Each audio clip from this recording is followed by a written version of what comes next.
aujourd'hui, pour la première partie de cette conférence, on voudrait étudier la prophétie qui a mené à la création du mouvement adventiste et donc le mouvement millérite un petit peu en détail. Comment ça s'est passé, comment les choses se sont déroulées et quel a été l'effet en fait, principalement en Amérique du Nord, mais aussi dans le reste du monde. Alors pour commencer, on avait le texte clé dans Matthieu 25, versets 5 à 7 que frère Johan avait lu. Il était dit, comme l'époux tardait, toutes s'assoupirent et s'endormirent. Au milieu de la nuit, on cria, voici l'époux, allez à sa rencontre. Alors toutes ces vierges se réveillèrent et préparèrent leurs lampes. Donc, vous connaissez ce texte par cœur et on sait que toutes les vierges se sont endormies. Tous les chrétiens, tous les protestants à l'époque de William Miller étaient tous endormis jusqu'au moment où le cri a été proclamé. Voici l'époux vient. Donc aujourd'hui, on va voir comment est-ce que ce réveil s'est produit et est-ce qu'aujourd'hui, on n'est pas aussi encore un petit peu endormi, hein? Donc, le Seigneur revient bientôt et il faut préparer nos lampes. Mais on va voir principalement l'histoire. Donc, on va voir principalement William Miller, qui il était, comment il a développé sa théorie, comment est-ce qu'il a compris les prophéties, et plus tard, comment il a fondé le millérisme, et enfin, la naissance de l'adventisme. Donc, je laisserai la partie plus spirituelle, je crois qu'elle sera présentée demain matin, donc sur la préparation nécessaire aujourd'hui. Mais en tout cas, on va voir ces trois points-là, et en commençant par William Miller. Donc, qui était William Miller? William Miller est né le 15 février 1782 et il est mort le 20 décembre 1849. Donc, très peu de temps, il est mort finalement très peu de temps après le supposé retour de Jésus, et qui avait été annoncé en 1843, puis ensuite 1844. Donc, c'était l'aîné d'une famille de fermiers de 16 enfants. Et quand Miller eut 4 ans, sa famille alla résider dans la localité rurale de Lowhampton, dans l'État de New York. Donc, c'était vraiment à la frontière entre le Vermont et New York. C'est à peu près à 3 heures de chez moi, 3 heures de route de chez moi. Et à la fin, vous allez voir que je vais vous présenter quelques images de sa ferme, puisqu'on est allé visiter en fait le site historique de William Miller. Donc, c'est une partie des États-Unis qui est très froide, très similaire au Canada. Donc, les hivers sont très froids, une vie rude, une vie difficile. Et imaginez une famille de 16 enfants, une famille de fermiers, ça demande énormément de travail, déjà, ne serait-ce que d'avoir 16 enfants, mais aussi une vie de fermier, d'agriculteur, c'est énormément de travail pour nourrir toute une famille. Et donc, sa mère, fille de pasteur baptiste, se chargea de son instruction jusqu'à l'âge de 9 ans. Donc, jusqu'à 9 ans, il a eu une formation plus formelle, mais je voudrais quand même mentionner que pour ceux qui font l'école à la maison, vous savez peut-être, comme moi par exemple, vous savez peut-être que ça demande beaucoup de travail, beaucoup de dédication, et c'est très difficile de faire l'école correctement à des enfants. Moi, j'en ai juste 3 pour l'instant qui sont en âge scolaire, et ça demande énormément de temps. Mais imaginez 16 enfants. La maman devait être vraiment très occupée. La famille devait vraiment fonctionner comme une machine. Et jusqu'à l'âge de 9 ans seulement, il a pu recevoir une éducation formelle. Puis ensuite, de 9 à 14 ans, il travailla dans la ferme familiale et chaque hiver, il fréquenta l'école du district d'East Poultry. Donc, ça veut dire qu'il avait une formation de base. Quand on pense aujourd'hui aux formations scolaires, les gens qui vont étudier 8 heures par jour, qui vont à l'université, est-ce que c'est vraiment nécessaire pour être quelqu'un de cultivé, quelqu'un de sage, quelqu'un de spirituel? Je ne crois pas. Je discutais, on a un cercle d'étudiants, de parents qui enseignent à la maison, et spécialement pendant la pandémie, le nombre de parents qui éduquaient à la maison a doublé. Et on discutait du fait que ce qui est essentiel, c'est 3 choses: lire, écrire, compter. Et le reste, c'est l'éducation du caractère. Donc, le fait d'être travailleur, d'être honnête, d'être spirituel, tout ça, ce sont des valeurs essentielles. Et c'est ce que William Miller a développé durant son enfance. Il travaillait à partir de 9 ans à la ferme. Il était un étudiant avide et particulièrement, il aimait beaucoup lire. Et c'est ça qui l'a instruit beaucoup plus que le temps qu'il a passé à l'école.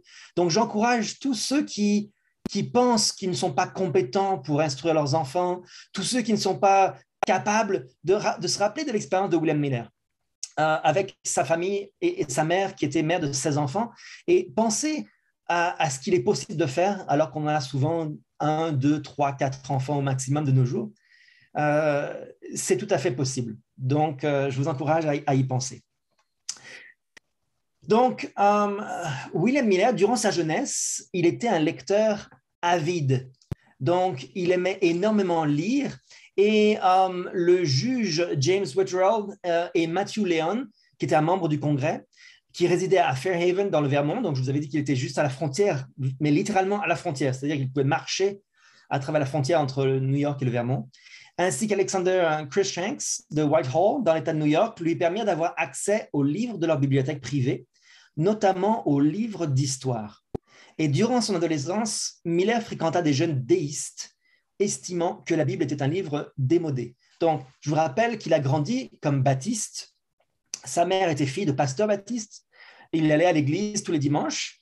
Mais petit à petit, durant son adolescence, à la lecture de différents livres et dans ses cercles de fréquentation, il a été mis en contact avec des déistes. Donc, c'était le mouvement qui était le plus courant aujourd'hui. On pourrait dire c'est similaire à des athées aujourd'hui. Non pas qu'ils ne croient pas à l'existence d'un Dieu supérieur, mais ils estiment, on va le voir dans un instant, on va voir ce que le déiste estime, mais en tout cas, c'est un peu l'équivalent aujourd'hui de fréquentation de gens qui ne croient pas en Dieu. Alors, le déisme, c'est quoi? Donc, en 1803, Miller se maria à Lucy Smith et elle habitait dans la ville voisine de Pulteney, donc juste là où il allait à l'école finalement, où il devint un fermier prospère. Ce changement de résidence le mit en contact avec l'intelligentsia déiste de la ville, donc encore plus, puisqu'il était prospère et qu'il était financièrement assez riche, on va dire qu'il s'est développé. Il était un des seuls fermiers de la région à avoir 2 chevaux. Les chevaux étaient du luxe, puisque tous les fermiers avaient des bœufs pour tirer les charrues, mais les chevaux ne servaient à rien, sauf à tirer une carriole. Donc, c'était vraiment pour soit le loisir, soit le déplacement, et c'était donc un luxe. Et donc, il était le seul à avoir 2 chevaux dans toute la région. Et très prospère, très intelligent et très travailleur. Et ces déistes, il écrit lui-même, ils placèrent entre mes mains les œuvres de Voltaire, de Hume, Paine, Ethan Allen et d'autres écrivains déistes. Donc, vous connaissez Voltaire, qui croyait en un Dieu, en un être supérieur, mais qui refusait finalement la Bible et tout ce qui va avec. Donc, il était donc, oui, il lisait énormément les penseurs des Lumières de la fin du XVIIe siècle. Donc, j'ai dit à nouveau, j'ai cité Voltaire, Hume, Paine, ont attiré son attention et l'ont lentement converti de son éducation baptiste traditionnelle au déisme. Le déisme est un système de croyance sceptique qui rejette le christianisme avec tous ses miracles et son surnaturel, sans pour autant renoncer à l'existence d'un être supérieur. Donc, on rejette tout ce qui est bizarre, mais c'est possible que Dieu existe. On n'en sait rien. La thèse du déisme est que Dieu, tel un horloger antique, a organisé le monde il y a des milliers et peut-être même des millions d'années, puis s'en est éloigné à la recherche de projets plus grands et meilleurs, laissant le monde lentement avancer et tracer sa propre trajectoire dans l'histoire. Et donc Miller a été attiré par cette vision impersonnelle de l'être divin. Donc Dieu ne s'occupe pas de nous, Dieu n'est pas au courant des choses qui se passent sur la terre, il nous a abandonnés, comme certains le croient aujourd'hui. Si Dieu existait, pourquoi est-ce qu'il laisserait faire tout ce mal? Pourquoi est-ce qu'il laisserait des viols, des meurtres, toutes sortes de choses arriver si Dieu existe? Donc, les déistes pensaient que Dieu ne s'occupe pas vraiment de nous, qu'il n'est pas présent et que les choses sont entre nos mains. Donc, c'est assez séduisant comme doctrine. Et beaucoup aujourd'hui, soit des athées, soit des agnostiques, ne pensent un petit peu comme ça. Et les penseurs des Lumières, ce ne sont pas forcément justement des bonnes lectures à mettre entre les mains d'un jeune homme influençable parce qu'il doute de tout. Et on voit que certaines choses, eh bien, euh, vont créer des doutes dans son esprit et vont l'éloigner de Dieu et de son éducation et vont l'emmener à un doute absolu. Alors, comme je disais, William Miller était un fermier très prospère et donc assez riche. Et donc, comme il était cultivé parce qu'il lisait, j'ai oublié de mentionner que William Miller lisait absolument tous les soirs. Il lisait près du feu de sa cheminée. Il ramassait des pommes de pin dans sa propriété et au son des pommes de pin qui craquaient dans le feu, il lisait pendant un long moment chaque soir. Et donc, il se cultivait. Et puisqu'il était cultivé et donc intelligent, il a été élu à un certain nombre de positions, donc shérif en 1809, juge de paix, lieutenant de la milice du Vermont en 1810. Il a aussi adhéré à la franc-maçonnerie. Alors souvent, c'est un argument en notre défaveur pour ceux qui disent « oui, mais le fondateur de votre mouvement était franc-maçon ». Oui, mais il faut comprendre ce que c'était que la franc-maçonnerie à cette époque-là. C'était une façon d'accéder à un cercle de pouvoir. Donc, c'était un moyen d'avoir de l'influence autour de soi.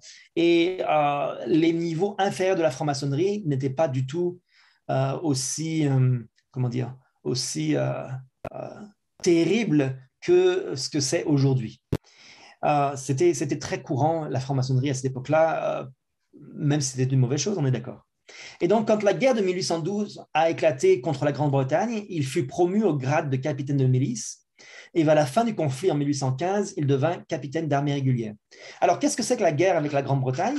En fait, c'est que les États-Unis et la Grande-Bretagne, depuis l'indépendance, avaient toujours eu des tensions. Et les États-Unis voulaient chasser la Grande-Bretagne de l'Amérique du Nord. Et rappelez-vous, donc je ne sais pas si on va voir tout à l'heure une carte de la zone, le Canada est très très proche du Vermont, enfin touche le Vermont.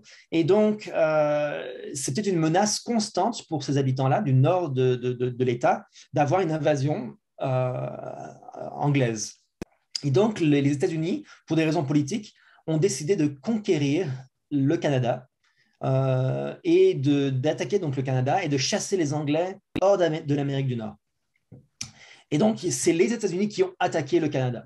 Et il y a beaucoup de batailles et de sites historiques ici dans la région qui montrent que finalement, il y a eu plusieurs batailles. Finalement, il y a eu un statu quo, un cessez-le-feu, et le Canada est resté anglais. Mais donc, pendant toute la guerre, il était au service de l'armée. Alors, il y avait une armée active et une armée réserviste. Il était actif.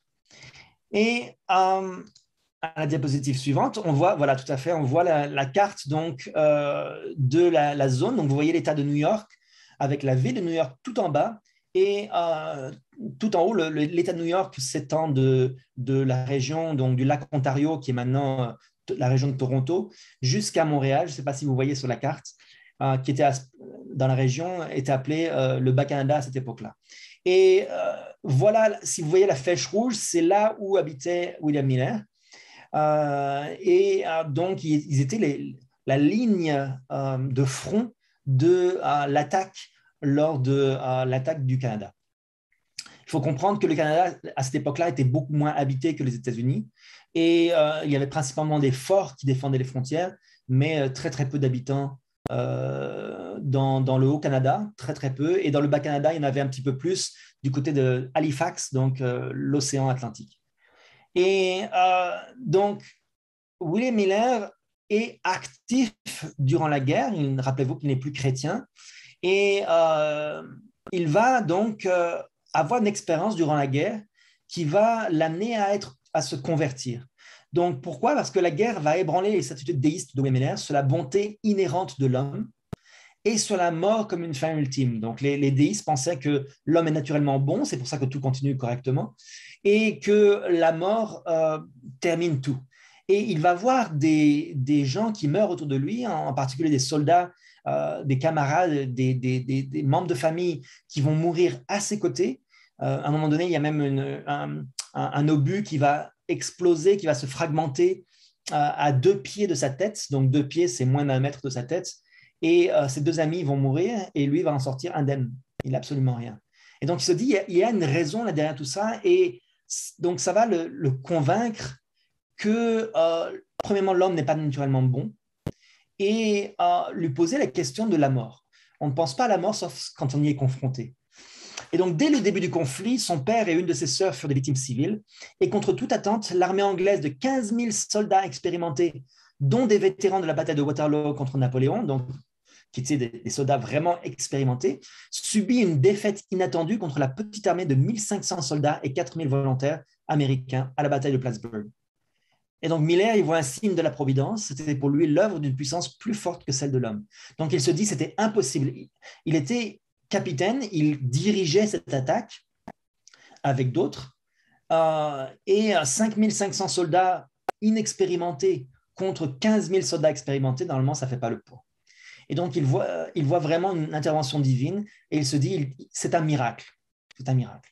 Et il commence à croire au miracle. Alors, on pourrait débattre du fait que est-ce que Dieu est vraiment intervenu dans la guerre ou pas? Ce sera une autre question. Est-ce que Dieu se préoccupe des guerres? Mais ce qui est sûr, c'est qu'il a été converti à ce moment-là. Il commence à faire confiance à Dieu. Et après la guerre, il va vendre sa ferme pour se rapprocher de sa mère qui est âgée. Et il est fréquemment en contact avec son oncle Elihu et son grand-père Phelps, qui étaient tous deux pasteurs baptistes profondément spirituels. Et ça va faire une très grande influence sur lui durant sa vie adulte, ou jeunesse, on va dire. Donc, le deuxième élément qui a contribué à sa conversion, c'est l'influence de sa mère, de son grand-père et de son oncle durant sa vie. Donc, tous trois priaient pour lui et de manière respectueuse, il va assister au service de l'Église chaque dimanche où son oncle prêche. Donc, son oncle est pasteur, c'est un petit village, il est respectueux, il croit en Dieu quand même s'il ne croit pas à l'Église, il croit en Dieu et donc il va à l'Église chaque dimanche. Et au bout d'un moment, au bout de plusieurs mois, il commence à se lasser de l'Église et sa mère va essayer de l'impliquer dans la vie d'Église parce qu'il disait que les sermons, lorsque son oncle était absent, c'était l'ancien d'Église qui lisait les sermons et il disait l'ancien d'Église lit tellement mal, de manière tellement ennuyeuse, je m'ennuie à l'Église, il lit très mal, il bégaye, il ne sait pas, il n'est pas cultivé. Et sa mère va lui dire, mais est-ce que toi tu pourrais faire mieux? Et il dit, oui, mais je n'ai pas envie de lire. Et sa mère lui dit, la prochaine fois que ton oncle sera parti, est-ce que tu pourras lire? Et il accepte. Et donc, le grand virage dans sa vie s'est produit lorsqu'il s'est porté volontaire pour lire le sermon à l'absence de son oncle. Et il lit ce sermon, et ce sermon fait une profonde impression sur lui, et il fond en larmes, incapable de terminer la lecture. Le sermon parlait en fait de l'importance de l'éducation des enfants et de la responsabilité des parents pour pour le fait de guider ses enfants spirituellement. Et il se rend compte qu'il a poussé ses enfants à prier parce qu'il savait que c'était une bonne chose. Il essaie d'encourager ses enfants alors que lui-même n'était pas un homme de prière. Et donc là, il se rend compte de son état de péché et il va être convaincu du fait que Dieu veut qu'il avance dans sa vie.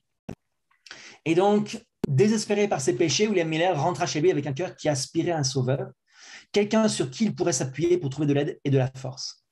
Il avait besoin d'un sauveur, il en était sûr, et il réalisait que le monde en avait aussi besoin, mais où pouvait-il trouver un tel être? Donc, rappelez-vous qu'il n'avait pas encore commencé à avoir une relation personnelle avec Dieu. Il se sentait simplement pécheur. Et ça, c'est la première étape, je crois. Et c'est là où beaucoup de nos sermons doivent guider les gens. Penser que nous avons besoin d'un sauveur, que nous sommes pécheurs. Nous ne sommes pas des bonnes personnes. Et donc, il a trouvé ce qu'il cherchait en lisant la Bible et il a écrit plus tard, j'ai été contraint d'admettre que les Écritures devaient être une révélation de Dieu. Elles sont devenues mon délice et en Jésus, j'ai trouvé un ami. Ce fut l'un des tournants les plus importants de sa vie et William Miller, le déiste, devint William Miller, l'ami de Jésus. Donc, ce qu'il a convaincu, c'était un sermon, mais ce qu'il a établi et ce qu'il a enraciné, c'est une relation personnelle avec Jésus, une lecture quotidienne des Écritures. Lui qui aimait beaucoup lire, il s'est mis à lire et à étudier la Bible et il est devenu un ami de Jésus. Donc, même si on pense peut-être être converti, on pense peut-être avoir accepté Jésus comme notre sauveur personnel, pour être établi dans la vérité, il faut lire la parole de Dieu chaque jour. Vous ne pouvez pas avoir une vie spirituelle établie et équilibrée si vous ne lisez pas la parole de Dieu chaque jour.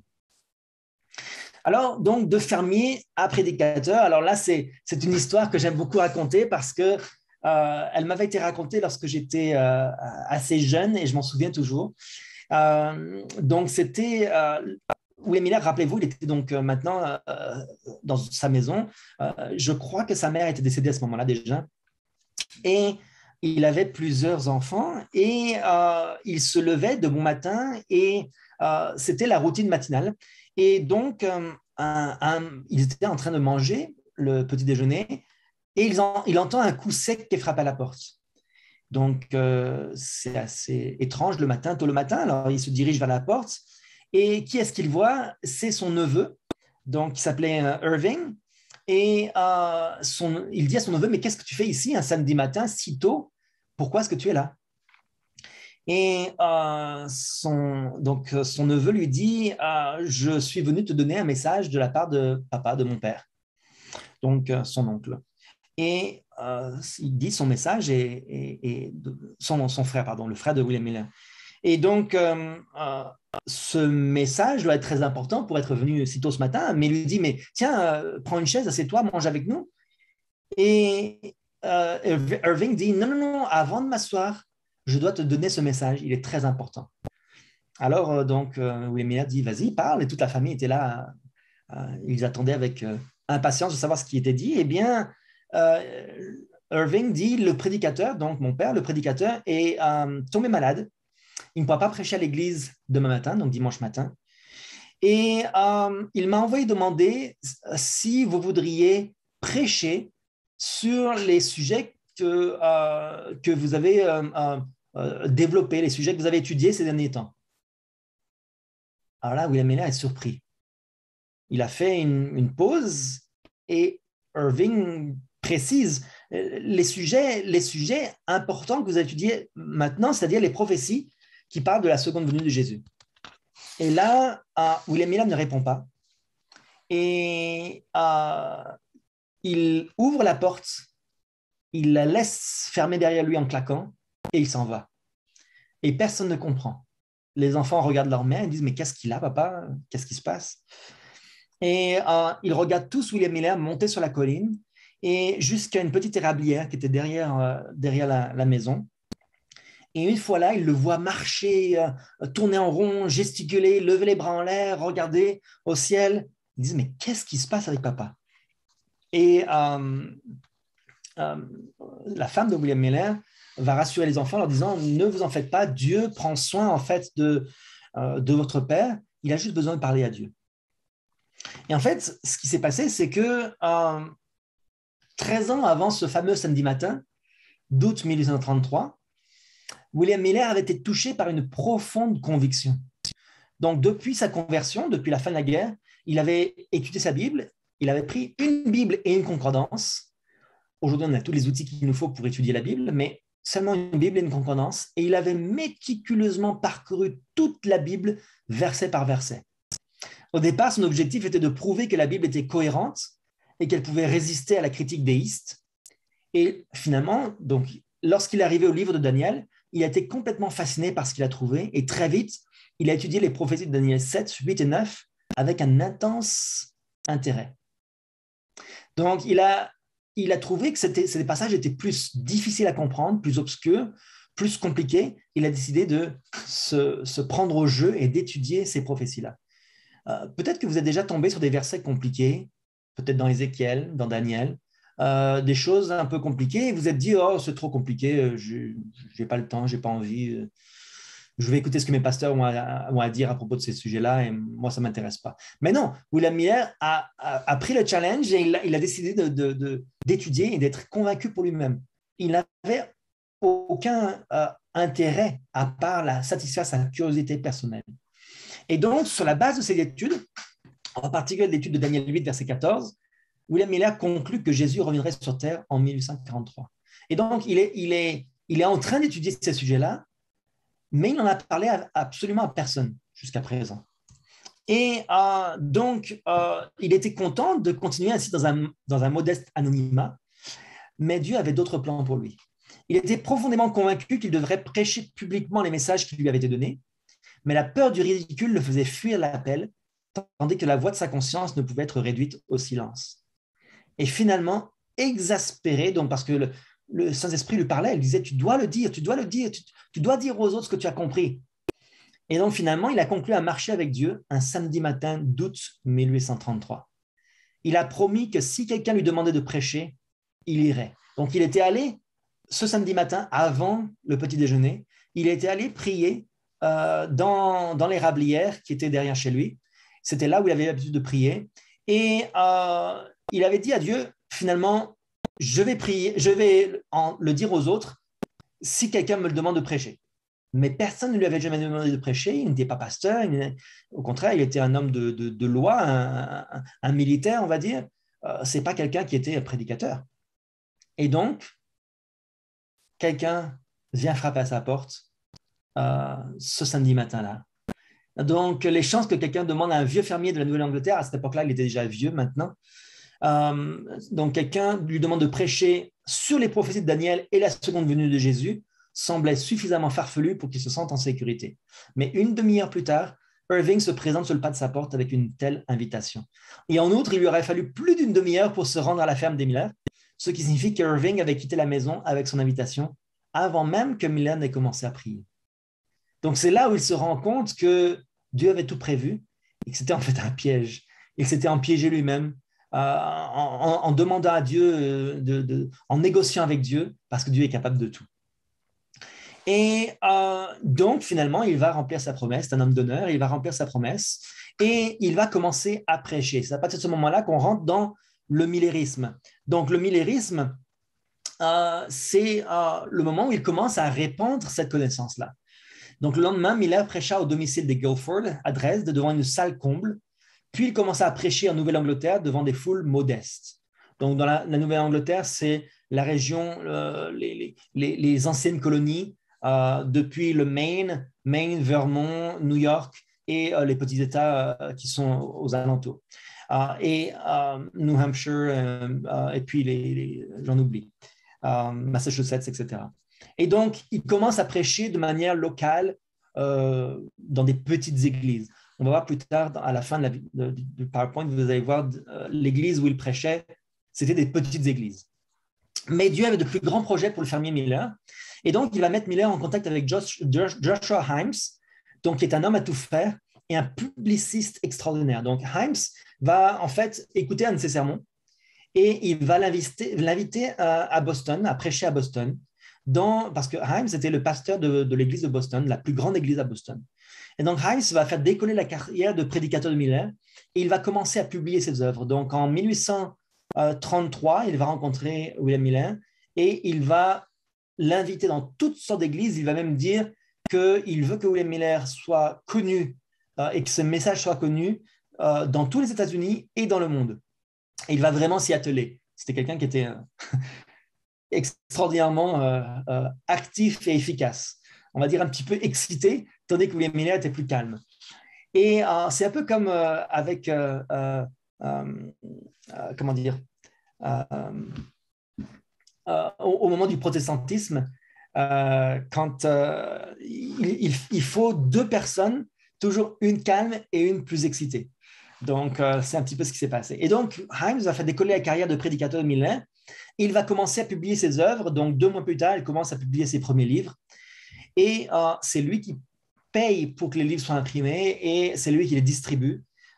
Et donc, son travail va faire un effet vraiment considérable. Donc, bientôt, Miller prêche devant des foules considérables tout le long de la côte Est, faisant plus de vagues qu'il n'aurait jamais cru possible ou qu'il n'aurait jamais vraiment voulu. Et c'est ainsi que le partenariat entre le fermier de Lawhampton et le dynamisme de cet habitant de Boston provoque un des plus grands réveils religieux d'Amérique. Donc, il va prêcher le retour de Jésus et dans toute la côte Est, les gens vont se préparer pour le retour de Jésus. La côte Est des États-Unis, c'était principalement c'était la partie la plus habitée à cette époque-là. La conquête de l'Ouest venait tout juste de commencer. Il y avait des pionniers, mais il n'y avait pas encore de villes, de grandes villes, il n'y avait pas encore de choses vraiment importantes à l'Ouest, donc à l'Ouest du Mississippi. Donc vraiment, c'était pratiquement tous les États-Unis qui étaient perturbés, chamboulés par cette cette connaissance. Et donc, en 1838, il publie son ouvrage intitulé donc, Évidence d'après les Écritures et l'histoire de la seconde venue de Christ, aux alentours de l'année 1843. Donc ça, c'était le titre du livre. William Miller n'a jamais annoncé une date précise.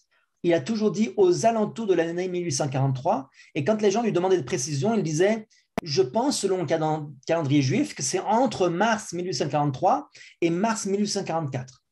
Donc c'est ce qu'il disait aux gens quand ils lui demandaient une réponse plus précise. Et ensuite, il fait une excursion dans les grandes villes de Nouvelle-Angleterre pour une série de conférences. Et voilà, donc j'ai expliqué qui était Joshua Himes.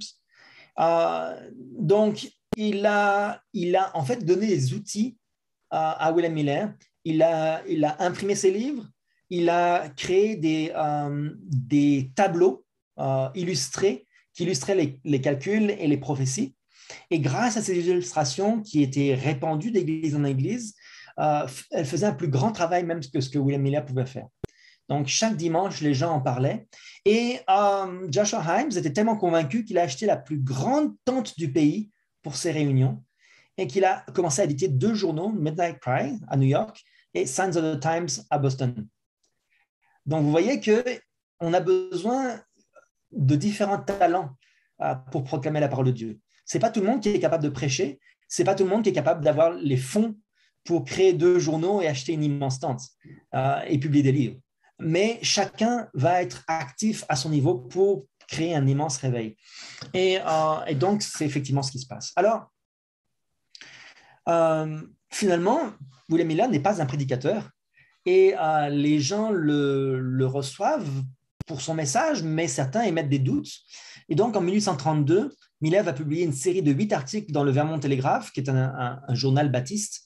Et donc, les dirigeants de l'Église baptiste sont tellement convaincus de cela qu'ils vont lui accorder une licence pour prêcher.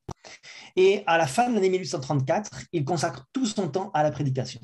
Donc 1833, 1834, c'est à partir de ce moment-là où il va commencer activement à prêcher et où on considère souvent le début du message du premier ange, où vraiment la connaissance va être répandue à tous. Et donc d'octobre 1835 à juin 1839, le journal de bord manuscrit de Miller recense 800 conférences qu'il a tenues. Donc en 4 ans, 800 conférences. Imaginez le nombre de conférences. Ce n'était pas juste chaque dimanche. Il en faisait durant la semaine aussi. Et il a accompli cela tout seul, à ses propres frais et sans aucune formation théologique, entièrement en réponse à des invitations directes. Ce n'est pas lui qui allait qui choisissait les églises, c'est les gens qui l'invitaient. Et donc, à l'été 1844, le nombre de conférences qu'il avait données était passé à 3200. Donc, c'est extraordinaire. C'est un homme qui était vraiment dédié, qui pratiquement chaque jour, là on voit de 1839 à 1844, c'est pratiquement chaque jour ou chaque 2 jours où il allait d'une ville à l'autre pour prêcher. Et aujourd'hui, je pense que c'est beaucoup plus difficile parce que les gens sont plus fermés dans leur théologie, dans leur dogme. Pour qu'une personne vienne prêcher dans une autre église, c'est assez mal vu, assez mal accepté. Mais pourtant, c'est ce qui a contribué à l'évangile à cette époque-là. Alors donc, il devient prédicateur et il va pouvoir donc répandre ses doctrines. Donc, en résumé, les thèses de Miller, donc vous les voyez ici, hein, il explique les visions de Daniel, il explique la statue de Daniel, les animaux, le bouc et le bélier, les visions de l'Apocalypse aussi. Hein, et il met tout ça, il combine tout ça et il explique en fait que toutes ces choses guident les gens à se préparer au retour de Jésus en 1843. Et donc ça fait un grand réveil et les gens se préparent pour la venue de Jésus. Donc on ne les appelle pas encore adventistes, on les appelle pour l'instant des millérites puisqu'ils suivent la doctrine de William Miller. Mais à quel moment est-ce que l'adventisme va naître? Donc, tout le monde attend le retour de Jésus. Donc, alors que l'année redoutée approchait, les prédications de Miller attiraient des foules de plus en plus nombreuses. Et en 6 mois, il délivra plus de 300 conférences. Donc, ça veut dire plus d'1 par jour. Avec pour thème constant, êtes-vous prêt à rencontrer votre Sauveur? Je crois que c'est le thème de cette conférence. C'est vrai que c'est l'histoire, étudier ce qui s'est passé. Mais la question principale qu'on devrait se poser pour nous aujourd'hui, c'est à quoi ça me sert aujourd'hui de connaître l'histoire? Et la question principale, c'est êtes-vous prêt à rencontrer votre Sauveur? Si on vous posait la question aujourd'hui, vous aussi, est-ce que vous seriez prêt à rencontrer votre Sauveur aujourd'hui? Je ne sais pas si vous savez ce qui s'est passé en Bolivie récemment. Nous avons des frères et sœurs qui allaient au début du mois, là, qui allaient à un baptême et en bus. Et l'autobus a eu un accident. Et 5 membres d'église ont été blessés. Et je ne sais plus le nombre de blessés. Donc 5 membres d'église sont morts et je ne sais plus combien de blessés il y a eu. Il y a eu des enfants aussi qui sont décédés, des personnes âgées qui ont été blessées. Et donc, la plupart des gens qui étaient dans le bus étaient des membres d'église. Et on peut se demander, est-ce qu'on est prêt à faire face à la mort?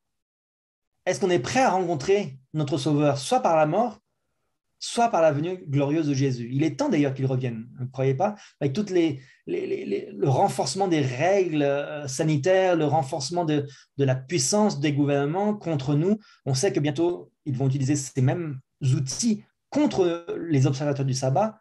Est-ce qu'on est prêt et est-ce qu'on souhaite la venue de Jésus? Alors, donc les gens se demandaient vraiment qu'est-ce qu'on doit faire pour rencontrer Jésus? D'ailleurs, c'est une parenthèse, mais c'est à cette époque-là que la famille White, enfin Harmon, a été mise en contact avec les Millerites.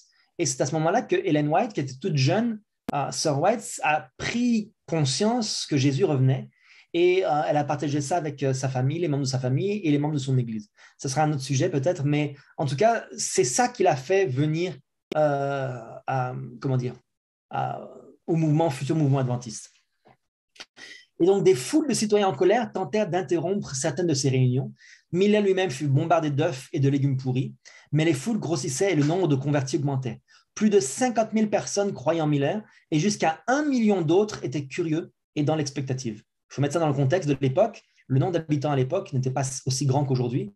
Donc, 1 million de personnes, même aujourd'hui, 1 million de personnes, c'est extrême. C'est vraiment important. Si vous avez des YouTubeurs qui ont 1 million d'abonnés sur leur chaîne YouTube, c'est incroyable. Mais là, c'est facile parce que c'est une chaîne YouTube qui distribue ça à tout le monde, à tous les foyers. Imaginez qu'ils devaient voyager partout dans les villes et dans les villages. Donc, c'était assez extraordinaire. Et les gens se préparaient. Alors, pourquoi est-ce qu'il était interrompu et pourquoi est-ce que les gens le détestaient? C'est que certains ne voulaient pas que Jésus revienne. Bien sûr, certains ne croyaient pas aux prophéties. Ils essayaient de s'opposer à ces explications, mais la plupart étaient vraiment en colère contre le fait que Jésus revienne. Ils ne voulaient pas, ils ne souhaitaient pas que Jésus revienne. Ils avaient une belle vie. Ils voulaient rester avec cette belle vie.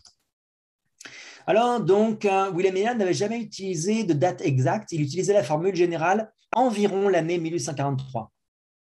Donc, il disait aux alentours de l'année 1843. Et jusqu'à ce qu'en janvier 1843, finalement, il le presse tellement qu'il a écrit entre le 21 mars 1843 et le 21 mars 1844, donc le 21 mars étant le début de l'année juive, à ce moment-là. Et donc, il n'a jamais fixé de date ou de jour durant cette période-là. Mais finalement, et on va voir qui va annoncer le 22 octobre 1844. Pourquoi est-ce qu'il y a eu une nouvelle date? C'est parce qu'il y a eu un désappointement, on va en parler dans une seconde. L'année 1843 s'est terminée, l'année 1844 a commencé, et puis jusqu'au 21 mars, les gens attendaient, espéraient. Et finalement, la date n'est pas venue. Alors, qui va annoncer la date du 22 octobre 1844? D'abord, j'aurais dû mettre cette photo un peu plus tard dans la présentation. Voilà, en fait, si vous regardez tout autour de ce plateau rocheux, vous voyez les érables où William Miller se cachait pour prier Dieu. Et ça, c'est juste derrière sa ferme, c'est Ascension Rock, c'est l'endroit où les chrétiens, les croyants au retour de Jésus, se sont assemblés le 22 octobre 1844 pour attendre la venue de Jésus. Depuis le matin très tôt, jusqu'à la fin de la journée. Ils se sont réunis sur ce rocher pour attendre la venue de Jésus. C'est un endroit vraiment impressionnant et captivant au niveau historique. Et donc, j'y suis allé aussi pour voir, en fait, c'est assez incroyable. Alors, qui est-ce qui a déterminé la date du 22 octobre qu'on connaît très bien? Donc, comment est-ce que le retour de Jésus est passé de 1843 à 1844, donc on ne sait pas trop, à un jour précis? Donc, c'est Samuel Snow. Samuel Snow était athée aussi, et il est devenu croyant quand il a lu les prophéties de William Miller. Donc, il comprend que la Bible a vraiment du sens et que toutes les prophéties s'expliquent d'elles-mêmes. Vous allez voir demain après-midi, je crois, les prophéties, comment elles se sont déroulées et comment William Miller justifiait cela, spécialement la reconstruction de Jérusalem, la date de la mort de Jésus, du baptême de Jésus, de sa mort et de la fin du temps qui était attribué pour les Juifs. Donc, tout ça s'aligne parfaitement. Et donc, forcément, la fin est logique aussi. Et Snow va devenir croyant grâce à ça. Une des raisons principales, d'ailleurs, qu'on peut présenter aux gens pour les convaincre de la véracité de la Bible, c'est justement l'étude des prophéties. Certaines personnes m'ont demandé, des personnes qui sont, par exemple, d'origine asiatique, ils me disent, mais pourquoi la Bible est un livre plus important que les écrits de Bouddha ou que d'autres livres religieux ou que le Coran ou d'autres. Et la raison principale, c'est que dans ces livres religieux, il n'y a pas de prophétie comme la Bible en a.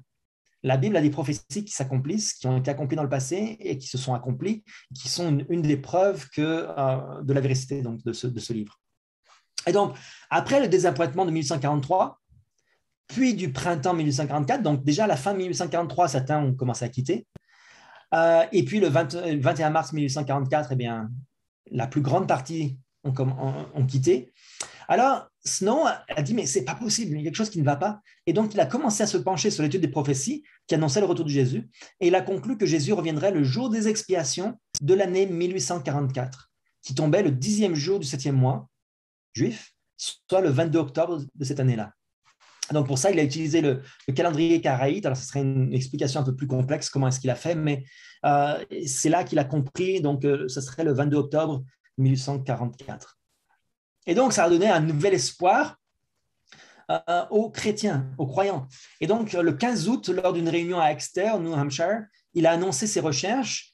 Comment? C'est parce que Joseph Bates, qui était un futur adventiste, était en train de parler à l'une des réunions lorsque Snow arriva à cheval et il a commencé à parler avec la sœur de Joseph Bates qui se trouvait dans la congrégation. Et après avoir entendu ce qu'il avait à dire, elle se leva, a demandé donc à Bates, son frère, de s'asseoir et de donner la parole à Snow. Bates eut l'amabilité de s'excuser, donc de lui laisser la place, et Snow a commencé à plaider sa cause et à présenter le 22 octobre 1844 comme une date viable pour la seconde venue de Jésus.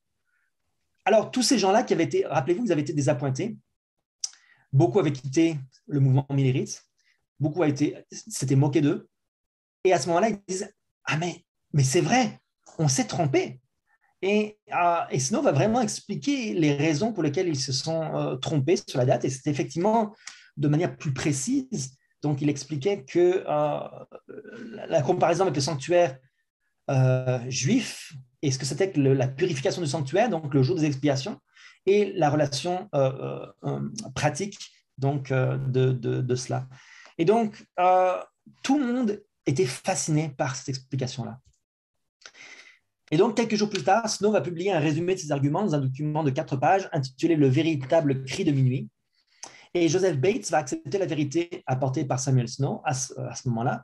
Et il va commencer, Joseph Bates était un des dirigeants de certains journaux qui plus tard seront des journaux adventistes, l'Advent Herald, va rapporter que le message de Snow a balayé le pays avec la vélocité d'une tornade.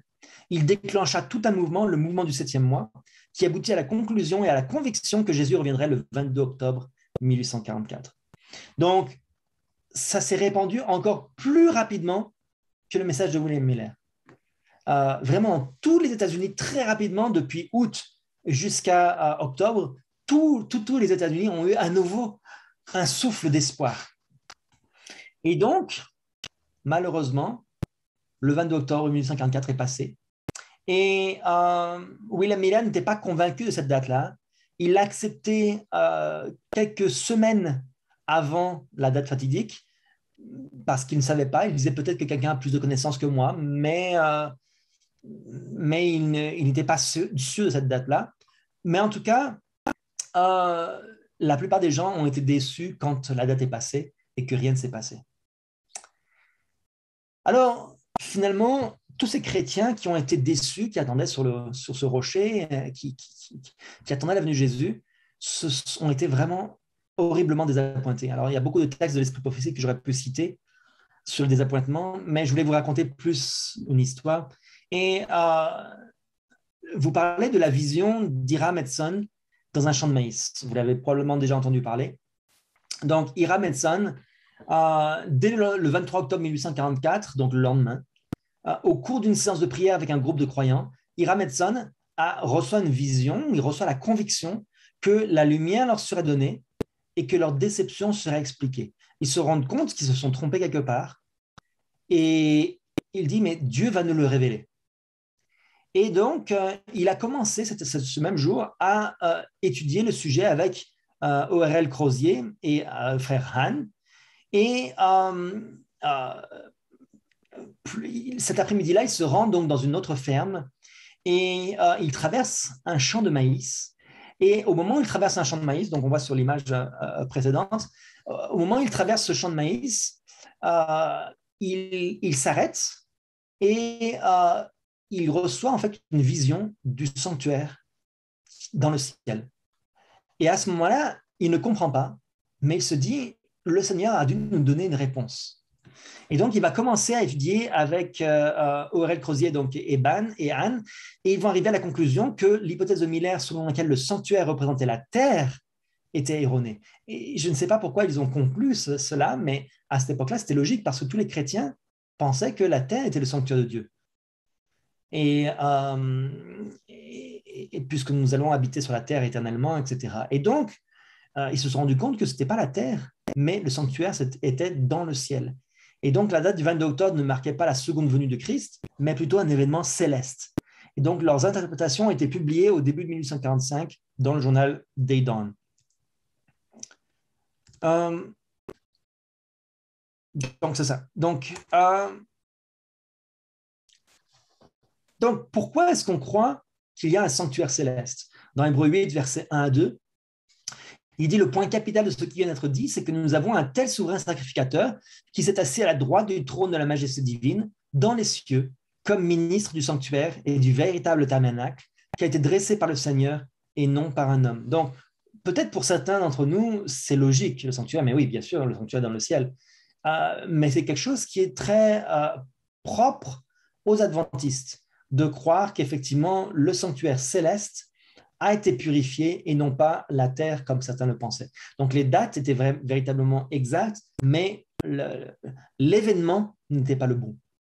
Dans Hébreux 9, verset 24, il dit « Car Christ n'est pas entré dans un sanctuaire fait de main d'homme, en imitation du véritable, mais il est entré dans le ciel même, afin de comparaître maintenant pour nous devant la face de Dieu. » Donc le véritable tabernacle, celui qui a servi de modèle à Moïse, puisque Dieu lui avait dit « Fais selon le modèle qui t'a été montré », le modèle qui lui a été montré était en fait le ciel. Et donc, il a construit le même bâtiment que ce qu'il a vu dans le ciel. Et ce tabernacle qui avait été construit donc par le Seigneur. Alors donc, après le désappointement, il y a une division en 4 groupes principaux. Donc, le premier groupe croit que le 22 octobre 1844, il croit que Jésus n'est pas revenu, bien sûr. Il croit que la date de 1844 n'était pas valide et que cette prophétie était fausse. Donc, ils ont tout abandonné, ils abandonnent leurs croyances, et c'est la plupart des millérites. Et la majorité donc va même quitter le christianisme, et une minorité va retourner dans leurs anciennes églises. Donc, la plupart de ces gens-là qui ont été déçus et désappointés ont complètement quitté la foi, ne croient même plus en Dieu. Donc, on voit vraiment, ça a vraiment fait un ravage à ce moment-là. Le deuxième groupe constate que Jésus n'est pas revenu, et ils disent que la date de 1844 n'est pas valide, mais que la prophétie est vraie, et donc que Jésus va revenir bientôt, et ils se mettent à fixer d'autres dates, des dates futures. Plusieurs centaines de millérites vont croire à cela, ils vont commencer à fixer des dates et ils vont former deux groupes plus tard, l'Adventist Christian Church et les témoins de Jéhovah. Donc, les Adventist Christian Church existent toujours, n'est pas une très grande église, mais existe toujours et continue de fixer des dates. Et les témoins de Jéhovah, vous savez exactement ce qu'il en est. Ils croient que Jésus est actuellement revenu en 1914. Le troisième groupe pense que Jésus est revenu, mais seulement sous une forme spirituelle. Ils vont commencer à spiritualiser les choses et ils vont devenir un mouvement charismatique, donc qui s'appelait le Holy Flesh, qui va croire que tout est spiritualisé. Donc, tout est spirituel, Jésus est spirituel, il est revenu de manière spirituelle, il est en nous, et donc ils vont se mettre à avoir des manifestations charismatiques, donc quelques centaines de millérites, et ils n'existent plus aujourd'hui parce qu'ils se sont joints aux Shakers. Les Shakers qui s'appellent comme ça parce que justement, le mot shaker veut dire trembler, donc ils tremblaient durant les services religieux, et ils tremblaient, tombaient par terre, etc. Donc, c'est le mouvement, le début du mouvement charismatique. Et le quatrième groupe, qui croit que la date était vraie, mais que ce n'était pas le retour de Jésus, c'était la purification du sanctuaire et donc le jugement qui a lieu avant le retour de Jésus. Et il croyait que son retour était encore futur, et il n'y avait que quelques dizaines de personnes qui y croyaient, et donc ils vont former plus tard l'Église adventiste du 7e jour. Donc on voit vraiment un criblage qui a eu lieu à ce moment-là au niveau de la foi. Et combien de croyants sont sortis de leurs églises avant le désappointement? Donc là, c'est deux textes que je voudrais utiliser pour vous montrer ce qui s'est passé au moment du désappointement. Donc, il est dit, comme l'œuvre de Miller tendait à édifier les églises, elle fut un moment envisagée avec faveur. Mais les pasteurs et les conducteurs religieux se prononcèrent contre la doctrine adventiste. Et pour que cette question cesse d'être agitée, ils ne se contentèrent pas de manifester leur opposition du haut de la chair, mais ils contestèrent à leurs ouailles le droit d'aller entendre des prédications et même de parler de leurs convictions dans les réunions d'édification. Donc, pourquoi ça, c'était au début des mouvements millérites. Les millérites se préparaient pour la venue de Jésus. Ils cessaient de boire, de fumer, ils se préparaient, ils ôtaient leurs péchés. Donc, au début, les pasteurs étaient confiants, mais plus tard, ils ont vu que ça mettait en question leur autorité et donc, ils ont interdit de parler. Et donc, les croyants se trouvèrent ainsi dans une situation des plus embarrassantes. Ils ne tenaient pas à se séparer de leurs églises qu'ils aimaient, mais quand ils virent qu'on imposait le silence au témoignage de la parole de Dieu et qu'on leur déniait le droit d'étudier la prophétie, ils jugèrent que leur fidélité envers Dieu leur interdisait de se soumettre. Ne pouvant plus considérer comme une église du Christ, comme colonne et appui de la vérité, une assemblée qui supprimait le libre témoignage de la parole de Dieu, ils s'estimèrent autorisés à se séparer de leurs anciens frères. En conséquence, dans le courant de l'été 1844, 50 000 personnes environ se retirèrent de diverses confessions des États-Unis.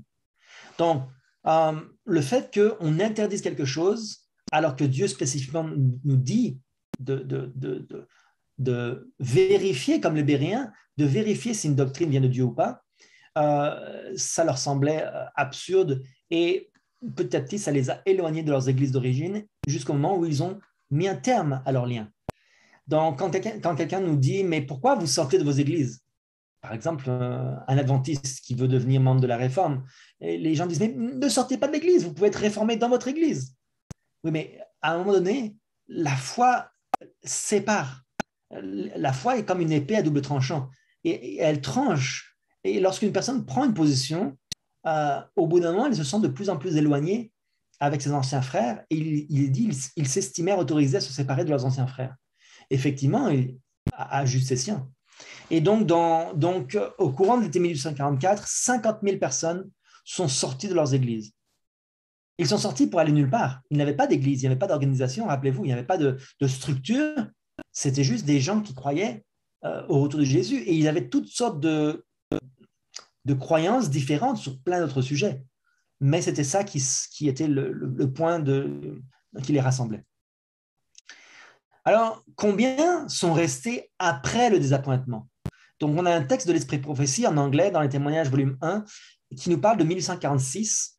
Donc, il est dit, lorsque nous reçûmes la lumière sur le 4e commandement, donc au moment où ils reçoivent la lumière sur le sabbat, il y avait dans le Maine environ 25 adventistes qui observent le sabbat. Mais ils avaient des sentiments si différents sur d'autres points de doctrine et étaient si dispersés que leur influence était très faible. Il y avait à peu près le même nombre dans une condition similaire dans d'autres parties de la Nouvelle-Angleterre. Donc, combien de personnes? 50.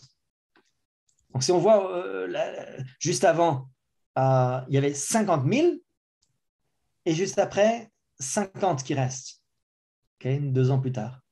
Donc, on voit vraiment qu'il ne faut pas avoir peur d'avoir des petites églises. Imaginez 25 adventistes dans tout l'État du Maine, donc c'est dans plusieurs villes. Il n'y avait pas une seule église. 25 personnes seulement qui croyaient. Et encore, ils croyaient au retour de Jésus et ils observaient le sabbat, mais il y avait plein de choses sur lesquelles ils n'étaient pas d'accord. Et on peut dire, dans la Nouvelle-Angleterre, on peut dire pratiquement le pays, 50 personnes. Donc, quand on voit qu'au Canada, en France, on est si peu de croyants dans la réforme, il ne faut pas désespérer. Ce n'est pas le nombre qui compte, c'est le fait de suivre la parole de Dieu là où elle nous guide. Et c'est pour ça que moi, je pense, comme Dieu l'avait dit, qu'il y a encore trop de personnes. Non pas qu'on voudrait, on voudrait pas avoir des baptêmes et qu'on ne voudrait pas que le nombre de membres grossisse, mais il y a trop de personnes parce qu'il doit y avoir encore un criblage parmi nous. Et j'espère que parmi tous ceux qui écoutent ici cette réunion, aucun de vous ne sera criblé.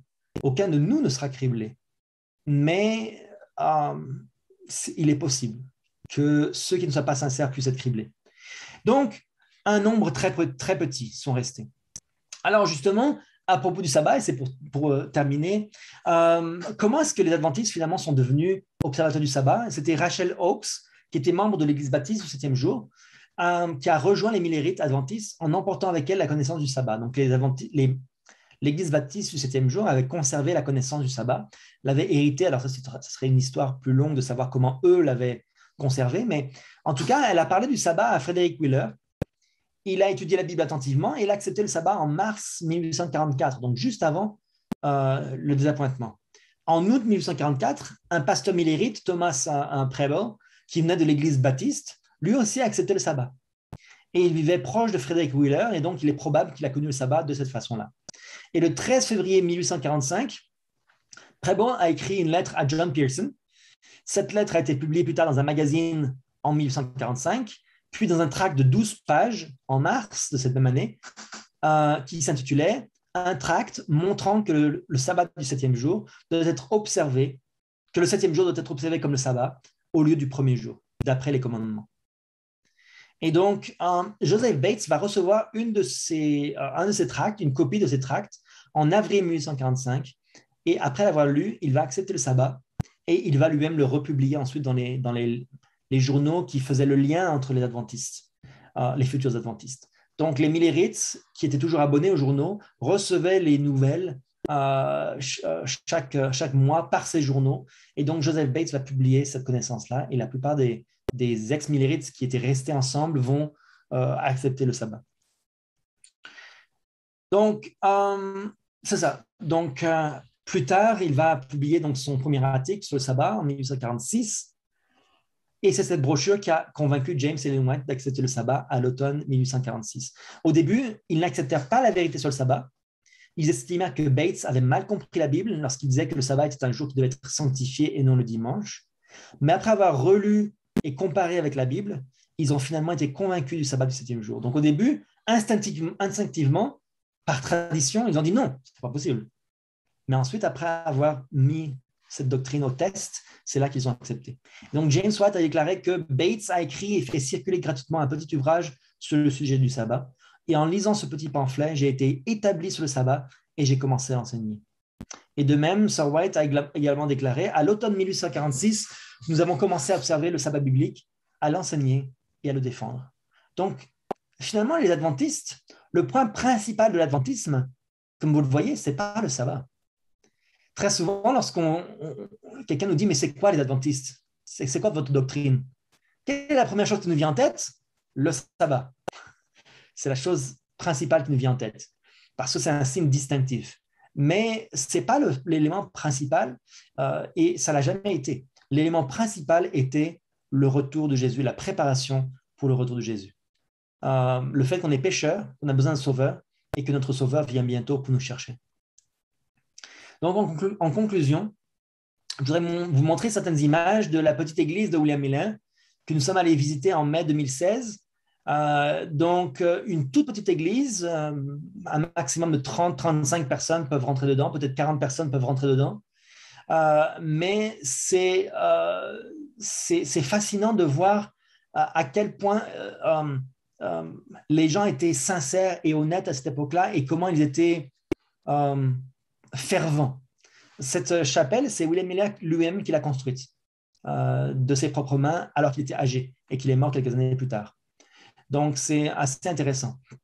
Voilà la ferme où il travaillait, où il récoltait ces choses. Et je ne sais pas si vous voyez à droite, là où il y a les frères de notre église qui sont là-bas, sur la droite, il y a un petit chemin qui commence à monter. Justement, c'est là où il allait prier sous les érables. Et voilà le petit chemin qui conduit à cet endroit où les croyants se sont réunis le 22 octobre 1844. Et nous-mêmes, à cet endroit-là, on a eu aussi un sermon de notre pasteur qui était ici, qui était vraiment très touchant et on s'est demandé, mais est-ce qu'on est vraiment prêt? Donc, vous voyez le groupe qu'on était et je pense que peut-être vous me reconnaissez ici avant que j'ai une barbe. Donc, tout ça pour dire que nous aussi, on doit attendre le retour de Jésus. Un jour, quelqu'un a posé la question à Sir White, et je vais lire donc le texte qu'elle écrivait. Elle disait, nous devons apprendre à penser sans cesse aux grandes scènes du jugement, en sorte que lorsque tout sera révélé, la pensée du grand jour de Dieu aura un effet sur notre caractère. Un frère m'a dit, Sir White, pensez-vous que le Seigneur viendra dans les 10 années à venir? Est-ce que vous avez déjà entendu cette question? Est-ce que vous vous êtes déjà posé cette question? Est-ce que Jésus va revenir dans les 10 prochaines années? On annonce toujours que le retour de Jésus est très proche, qu'il est à la porte. Mais est-ce que vous êtes déjà fixé une date? Est-ce que vous avez déjà pensé à cela? Et voilà la réponse de Sir White. Mais quelle est la différence pour vous s'il vient dans 2, 4 ou 10 ans? Eh bien, dit-il, il me semble que j'agirais différemment si je savais que le Seigneur revient dans 10 ans. Et que feriez-vous donc? Dis-je. Eh bien, dit-il, je vendrai ma propriété et je me mettrai à sonder la parole de Dieu, puis j'avertirai les gens autour de moi et je les exhorterai à se préparer à sa venue. Je supplierai le Seigneur afin d'être prêt à le rencontrer. Je lui ai dit alors, si vous saviez que le Seigneur ne viendra pas avant 20 ans, vivriez-vous différemment? Et il me répondit, oui, je pense. Comment est-ce que nous, on s'y prendrait effectivement si Dieu nous disait par une révélation extraordinaire, je ne sais pas, hein, je ne crois pas qu'il va annoncer une date précise maintenant avant la fin, mais si jamais il le faisait en vous disant qu'il revient l'année prochaine, est-ce que vous vous comporteriez différemment? Est-ce que vous aussi, vous vivriez différemment? Est-ce que vous vendriez votre propriété, prenez votre retraite et puis vous allez à plein temps avertir les gens? Et pourquoi pas maintenant? Pourquoi ne pas le faire maintenant? Pourquoi ne pas ne pas faire un changement de carrière et dire au Seigneur, Seigneur, je veux travailler pour toi parce que le Seigneur revient bientôt. Est-ce qu'on va vivre différemment selon les circonstances? Et la conclusion, c'était quel égoïsme dans l'idée qu'il vivrait différemment s'il savait que son Seigneur revient dans 10 ans. Enoch ne marcha pas moins de 300 ans avec Dieu. Que cela nous serve de leçon et nous montre que nous devons marcher avec Dieu chaque jour. Nous ne sommes pas en sécurité si nous ne l'attendons pas en veillant. Ça veut dire que attendre la venue de Jésus, ça veut dire s'attendre à ce qu'il vienne aujourd'hui. C'est ça, vivre avec Jésus. C'est être prêt s'il vient aujourd'hui. Donc, dans Hébreux 10, verset 37, pour conclure, il dit encore un peu de temps. Celui qui doit venir viendra et il ne tardera pas. Et mon juste vivra par la foi, mais s'il se retire, mon âme ne prend pas plaisir en lui. Nous ne sommes pas de ceux qui se retirent pour se perdre, mais de ceux qui ont la foi pour sauver leur âme. Nous ne sommes pas là pour quitter l'Église, pour vivre une vie moyenne, une vie de chrétien à moitié converti, mais au contraire, nous voulons avoir la foi pour sauver notre âme. Il est temps d'être beaucoup plus actif, il est temps d'être beaucoup plus sincère et de garder à l'esprit de manière plus concrète que Jésus revient. Quand on fait des erreurs, c'est souvent là, à ce moment-là, que les choses nous restent en tête, n'est-ce pas? La semaine dernière, l'évier de notre cuisine était bouché. Et ça m'a coûté plus de $300 pour faire la réparation. Ça m'a servi de leçon. Parce que maintenant, chaque semaine, je vais m'assurer de remplir l'évier d'eau bouillante et de le vider pour bien m'assurer qu'il soit bien nettoyé. Et donc, chaque semaine, je vais y penser. Chaque vendredi, maintenant, je me suis fixé la date. Chaque vendredi, je vais remplir l'évier de la cuisine et le vider pour m'assurer que le problème n'arrivera pas. Ces frères et sœurs qui ont été désappointés, qui ont fait une erreur, ont réalisé que Jésus revient quand même bientôt. Est-ce qu'on va attendre de faire une erreur et de laisser passer la venue de Jésus pour apprendre la leçon? Ou bien la leçon de ces frères et sœurs-là est utile pour nous aujourd'hui aussi? Donc, que le Seigneur nous aide à pouvoir nous rappeler que Jésus revient bientôt et qu'on puisse s'y préparer à chaque instant. Amen.